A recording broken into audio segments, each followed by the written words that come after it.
Hi, Pipers. Callum Doyle coming to you from the office. Sitting in here,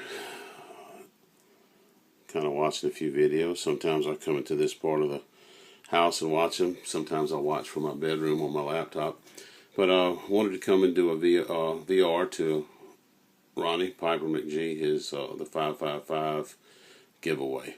And kind of talk about one of the times I got to meet someone that I consider pretty famous. I'm a little older than most here on the YouTube pipe community. Not all, but most. And so I don't know if everybody will remember the gentleman that I'm talking about or not. But I was sitting at my mother-in-law and father-in-law's one afternoon, and we, my wife and I, decided we would go up to the local department store, Godshaw's. If you've ever been in the Baton Rouge area, they were a local department store for years and years and years, and then sold out. And they had actually sold out to Maison Blanc out of New Orleans.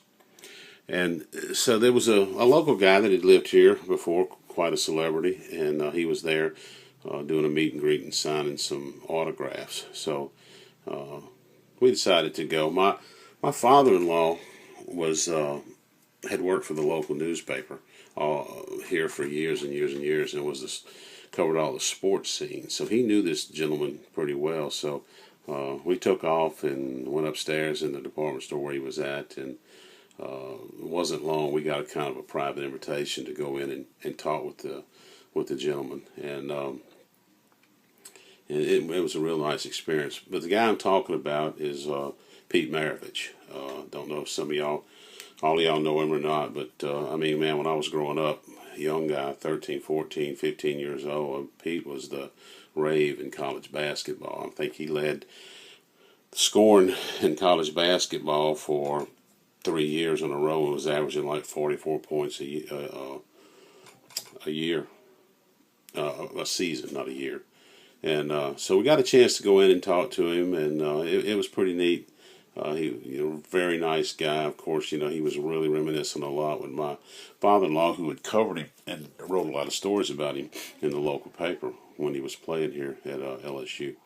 But so I said, well, at the time my son wasn't with me. I said, so I thought I would get a autograph for him. So this is the autograph that I got from Pete Maravich.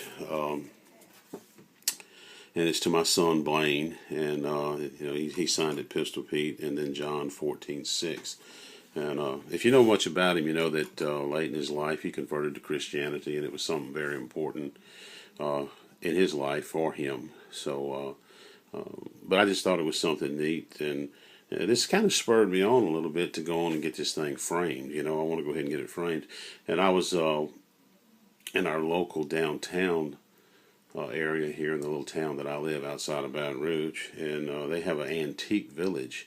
It has little shops and card shops and stuff. And so one day I was in there, and I picked up this 1969 copy of Sports Illustrated with Pete and his dad kind of in the middle, and then different pictures of Pete Maravich on the side, well, all around the magazine. And I thought what I would do for my son is take this and have it matted and framed, and put the autograph here on the bottom to him. And I noticed he signed it Pistol Pete. So, but anyway, that was the one of the run-ins that I had. I was lucky enough to have a few more, but this is the one I wanted to talk about since I had the autograph to go along with it. So I hope everybody enjoyed it. Hope you remember old Pistol Pete. It wasn't long after this that, within the year that Pistol actually died. He was out in California, and he was doing a little pickup game in California, and it's when he collapsed, and they realized that he had had a heart defect all of his life and was actually kind of working with a third of his heart missing. So, I mean, when you go back and really think about that and all the things that he did, it's miraculous to be such an athlete with full body with, with nothing wrong, and to think that he had a heart condition like that and still did everything he did is pretty miraculous. So, but I hope you enjoyed it. Ronnie, appreciate the contest, and congratulations on the 555. You'll be doing the 600 one here pretty soon, I'm sure, and hope everybody enjoyed it. And till next time, keep them lit, keep them smoking.